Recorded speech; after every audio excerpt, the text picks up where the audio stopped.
Hey, my friends, what's good? Derek here from Bomb Socks with another week of Bomb Bites, where we feast upon the words of Christ. And as always, we do it one bite at a time. So this week, we get the awesome opportunity to go through sections 3, 4, and 5 of the Doctrine and Covenants. And we've got some amazing episodes from our Bomb Bites video collection to help you really enjoy and get into these sections. And of course, if you haven't already, you got to go check out our amazingly comfortable gospel themed socks at bombsocks.com. Godspeed, friends, and enjoy the episode.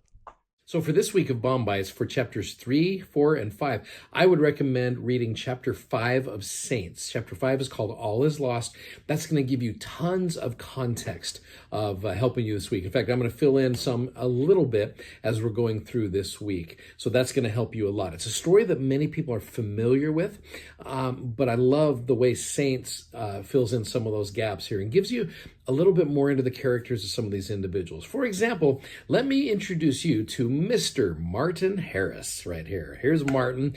Martin's a wonderful man. Martin is a great landowner in New York, very rich, very well-to-do. Martin was a little bit older than Joseph, keeping in mind that Joseph did not have a lot of friends. And here's a guy who comes along. Martin Harris, I believe he's about mid-40s at the time, probably old enough to be Joseph's dad at this point, but he comes along and he's heard rumors about all of the gold plates. And Martin's a good man. He's a good man, has a good heart. He comes along and he basically says to Joseph, he goes, I've heard about these plates. Is there a way I can see them? And Joseph said, no, you can't see them, but he let him hold the box with them. And Martin, this is what Martin says in Saints. I thought it was interesting. He says, if it is the devil's work, Martin said, I will have nothing to do with it.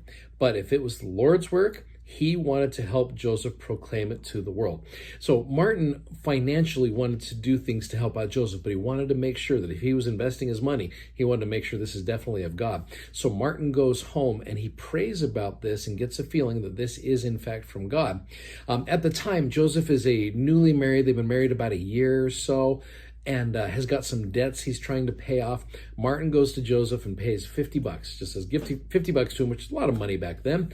And he says, Mr. Smith, I want you to have this. I want to show you that this is for the work of the Lord, and I am willing to do this. It's a gift I want to give to you to help you out. So later on in 1827, Emma finds out that she is pregnant, and so her family moves them in with her, keeping in mind that Isaac Hale and his family did not like Joseph.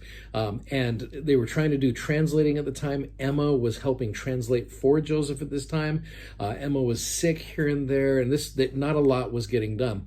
Martin comes along and wants to help out. In fact, this is the story that many of you are familiar with. I'd say read it in Saints, but this is where Martin takes the characters to New York, shows them to Charles Anthon and Samuel Mitchell, and they say, these are authentic, but at the same point, they were just like, where'd you get these things? And said, they were from an angel from God. And so that's where they tear it up and say, bring the records to me. And Martin said, it's sealed. And he said, I can't read a sealed book, which is fulfilling prophecy from the book of Isaiah. So again, that's an interesting story as well. You can read a little bit more. So Martin comes over now and he becomes a scribe for Joseph. And he's been doing great things. He's helping out in the work. Martin's a great man, like I said. Martin's married to a woman named Lucy Harris. Now, Lucy, I want to give Lucy every benefit of the doubt. Lucy was super hard of hearing, and she was kind of, I guess you maybe call her a busybody.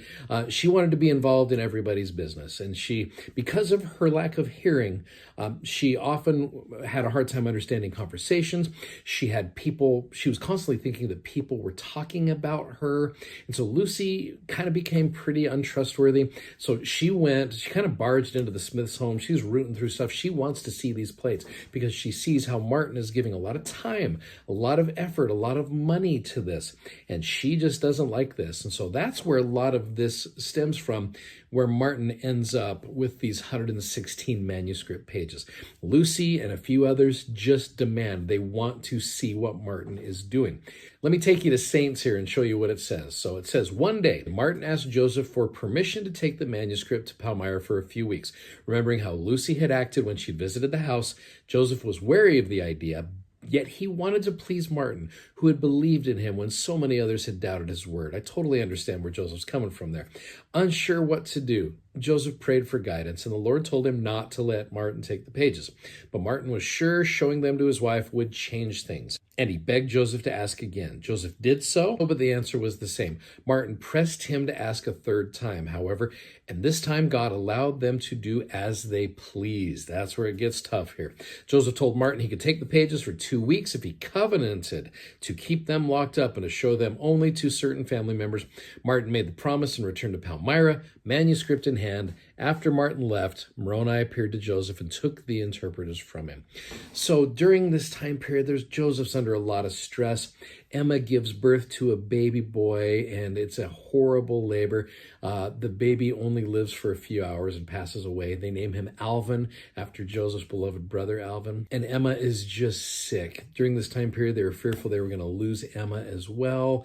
Joseph's worried about the manuscript pages. So Joseph's going through a lot of stress right now. Thanks so much for liking these videos. Thanks for sharing these videos, and thanks for subscribing. And like I said, check out our socks, bombsocks.com. Godspeed. See you tomorrow. Take care, friends. Bye-bye.